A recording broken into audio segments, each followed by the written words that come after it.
কি হতে পারে, হাওয়া কোন দিকে বইছে? এখন এই মুহূর্তে বলা খুব দুষ্কর, কারণ মানে পাল্লা একের সময় আপ ডাউন করছে, বুঝতে পারছি না এই মুহূর্তে। কোন দিকে উঠছে কোন দিকে নামছে? মনে তো হচ্ছে দিদিই যাবে, মানে দিদির দিকে হাওয়াটা উঠছে বেশি। তৃণমূল। তৃণমূল। এখানে বলা হয় নাকি যাদবপুর একটা বামেদের একটা একটা দুর্গ গড়। হ্যাঁ হ্যাঁ হ্যাঁ, সেক্ষেত্রে সেটা সেটা কিন্তু একটা টাইমে ছিল ঠিকই। এটা কিন্তু বামেদের একটা সময় খুব তার একটা মানে দাপট একটা ছিল। হ্যাঁ, সত্যি সেই কিন্তু বর্তমান যেমন- সময় বর্তমান সময়ে তো সে এখন মানে একদম এমন পজিশনে চলে এসছে, জানি না সে আগামী দিনে উঠে দাঁড়াতে পারবে কি না। তবে যেই রাজত্বে এখন রানী বসে আছেন, সেই রানী এখন সর্বে সর্বা। ঠিক আছে। একটু আরেকটু দিদিভাইয়ের সাথে কথা বলি। দিদিভাই, যাদবপুর কেন্দ্রে কি মনে হচ্ছে, কার পালে হাওয়াটা বেশি ভারী রয়েছে? একটু এদিকে ঘুরে যান। কার পালে হাওয়া বেশি ভারী? আমি যেহেতু বাম সমর্থক, আমি চোখেও দেখতে পাচ্ছি বামের পালে অবশ্যই হাওয়া আছে। বলতে পারছে না, ভয়ে বলতে পারছে না, সবার একটা জীবনের ঝুঁকি তো থেকেই যায়। আর মানুষের কথা কিন্তু বামেরাই বলে। সারা বিশ্বে প্রতিটা দেশে সরকারে থাকুক, বিরোধিতায় থাকুক বা এমনি থাকুক, এই বাম পার্টিটাই কিন্তু রয়েছে। সুতরাং আমি মনে করি এবছর অবশ্যই বাম এই যাদবপুরে তো আসবেই, ভবিষ্যতে কোনো একদিন আমাদের ভারতবর্ষেও বাম পার্টি আসবে। মানে বিকাশ রঞ্জন ভট্টাচার্যকে আপনি দৌড়ে এগিয়ে রাখছেন? একদম একদম আমি এগিয়ে রাখছি, কারণ মানুষ দেখেছে যে উনি কত চেষ্টা করেছেন, চাকরিজীবী থেকে শুরু করে এত বড় একটা দুর্নীতি হলো, সিবিআই পর্যন্ত কোনো রকম রিপোর্ট দিতে পারলো না ঠিকঠাক, অভয়ার ঘটনা। আচ্ছা বলুন তো, কেন্দ্রীয় সরকার যদি চাইতো, কেন্দ্রীয় সরকারের সংস্থার মানুষজন কি করতে পারতো না? করতে পারতো, কিন্তু করলো না কেন? কেন করলো না? একেবারে যাদবপুর কেন্দ্রে কিন্তু দেখা যাচ্ছে যে মানুষজন, তাদের মধ্যে কিন্তু প্রতিক্রিয়া রয়েছে মিশ্র। তারা কেউ কখনো বলছেন যে দাঁড়িপাল্লায় কোনো দিকে তৃণমূল এগিয়ে, তবে সমর্থকরা তারা কিন্তু একেবারে সিপিএম বা বিজেপি কাউকেই কিন্তু একেবারে ঠেলে ফেলে দিচ্ছে না। দেখা যাক বাকি মানুষদের সঙ্গে আমরা কথা বলবো, এবং আরও মানুষজন কি চাইছে, যাদবপুরের হাওয়া কোন দিকে যাচ্ছে সেই দিকে অবশ্যই আমাদের নজর থাকছে। দাদা, যাদবপুরে একবারে নির্বাচন তো চলে এলো সামনে, কি মনে হচ্ছে যাদবপুরের হাওয়া কোন দিকে বইছে? মলয়দাই আছে, দেবব্রত মজুমদার। তৃণমূল। গতবার তো তৃণমূল প্রায় 90,000 ভোটে লিড ছিল। এবছর তার থেকে বেশি হতে পারবে। এবছর তার থেকে বেশি হবে। বেশি হবে। আচ্ছা। কাছের লোক আছে আমাদের। আচ্ছা, এলাকায় তো নাকি সিপিএম এর বেশ অধিপত্য একটা সময় ছিল। ছিল, এখন আর কিছু নেই। কি মনে হচ্ছে যাদবপুরের হাওয়া কোন দিকে বইবে?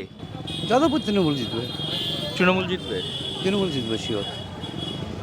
এই জায়গা তো বামেদের তো একটা বড় একটা অস্তিত্ব ছিল। যখন ছিল তখন ছিল, পরিবর্তন তো সবাই চায়, কিন্তু তারপরে মলয় দা ভালো কাজ করেছে, যার জন্যই বলছি যে তৃণমূলই আসবে। আর বিজেপির সম্ভাবনা? বিজেপি আসতে পারবে না। কি নির্বাচন তো একবারে সামনাসামনি চলে এলো, কি মনে হচ্ছে যাদবপুরে কি হতে পারে? 50-50 কাদের মধ্যে? কাদের মধ্যে? দুটোই আছে, বিজেপি আর তৃণমূল। আর কে আছে? বিজেপি আর তৃণমূলের মধ্যে হাড্ডাহাড্ডি। হাড্ডাহাড্ডি আর সিপিএম বাম আছে, তারা টাচে আছে, কিন্তু অতটা না। অত নেই। না। মানে সোশ্যাল মিডিয়াতে দেখা যায়। দিস ইজ মানে মাই ওপিনিয়ন। আচ্ছা, সোশ্যাল মিডিয়াতে দেখা যায় যে মানে যাদবপুরে সিপিআইএম তারা খুব অ্যাক্টিভ, তাহলে ভোট বাক্সে তাদের কোনো অ্যাক্টিভেশন আপনার কি মনে হয়? কি বলবো, এখন ঠিক বোঝা যাচ্ছে না। দাদা, আপনারা কি যাদবপুরের ভোটার? হ্যাঁ, একটু ভোট নিয়েই কথা বলবো বলে এসেছি। নির্বাচন তো একবারে সামনাসামনি চলে এলো, কি মনে হচ্ছে এবার নির্বাচনে কার দিকে হাওয়া ভারী? হাওয়া হাওয়া বলে কিছু হয় না। হাওয়া তো আমি বুঝতে পারছি না কিছু হাওয়া কি যে বলতে চাইছি। নির্বাচনে জয়লাভ কাদের হতে পারে? এটা তো রেজাল্টে বলবে, কিছু বোঝা যাচ্ছে না। হাড্ডাহাড্ডি লড়াই আছে মনে হচ্ছে। হাড্ডাহাড্ডি লড়াইটা কাদের মধ্যে? বিজেপি তৃণমূলের মধ্যেই হবে। আর বাম? মনে হয় না, মনে হয় না। আমার মনে হচ্ছে না, কারণ এই ভিতর দিকে কী আছে বুঝতে পারছি না, ভিতরে লোকের ভিতরে কী আছে। তবে খুব একটা লড়াইটা মনে হয় বিজেপি আর টিএমসির মধ্যেই আছে। আর তাহলে বিজেপি আর তৃণমূলের মধ্যে পাল্লা কোন দিকে ভারী বলে মনে হচ্ছে? না, ওইটা তো বলতে পারবো না আমি। ঠিক আছে, তবে নিরপেক্ষ থাকাই ভালো, ভোটের ব্যাপারটা তো। মানে 50-50। হ্যাঁ। ঠিক আছে, একটু দাদার কাছে আসি। দাদা, কি মনে হচ্ছে নির্বাচনে কোন দিকে হাওয়া যেতে পারে? দাদা যেটা হলো সেটাই ঠিক। আপনি আপনার মতে বলুন একটু। না হ্যাঁ আমরা বলছি তো দুজনাই 50-50 আছে, এবার কাজ যেটা জনগণ চাইবে যাকে সেই দেবে।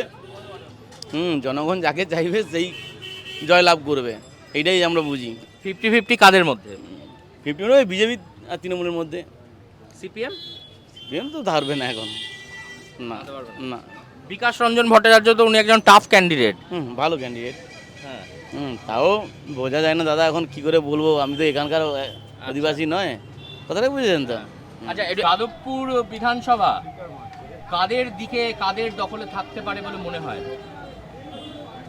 লোক মুখে কথিত শুনছি যে হাড্ডাহাড্ডি লড়াই হবে। আমার কোনো ওপিনিয়ন নেই এই ব্যাপারে।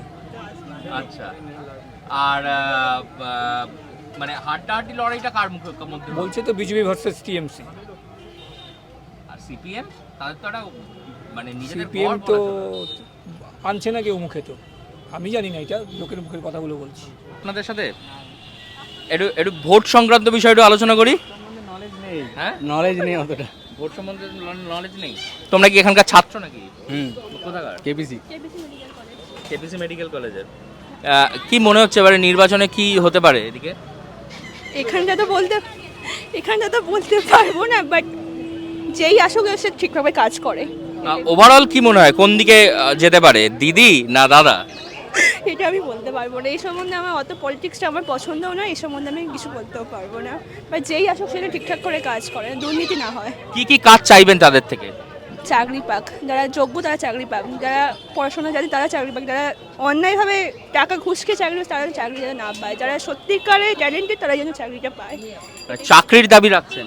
হ্যাঁ, ভালো চাকরি স্টুডেন্টরা, এইটাই বলবো। আর যারা পড়ে টাকা ঘুষ খায়, যারা টাকা পেয়ে তাদের না। আর টিচারদের তো সম্মান দেওয়া যোগ্য, যারা পার্শ্ব শিক্ষক আছে বা অন্য যারা শিক্ষক আছে যারা সম্মান পাওয়ার যোগ্য, তাদেরকে যেন পার্মানেন্ট করা হয়। এদিকে হচ্ছে? হ্যাঁ, কাজ চলছে, এদিকে হচ্ছে।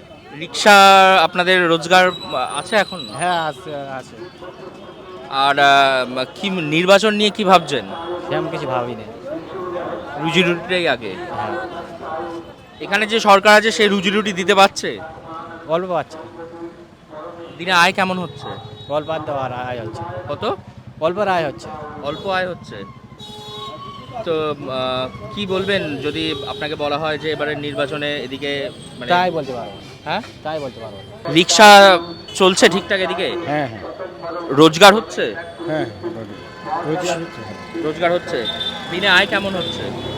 হ্যাঁ 400-500 করে হচ্ছে। সংসার চলে যাচ্ছে? সংসারটা কোনো রকম চলছে। কোনো রকমে চলছে। সরকার ভাতা টাতা দিচ্ছে? হ্যাঁ, ওই তো লক্ষ্মী ভাণ্ডার, মেয়েদের লক্ষ্মী ভাণ্ডার দিচ্ছে। আর এই ভাতা আমাদের আর কি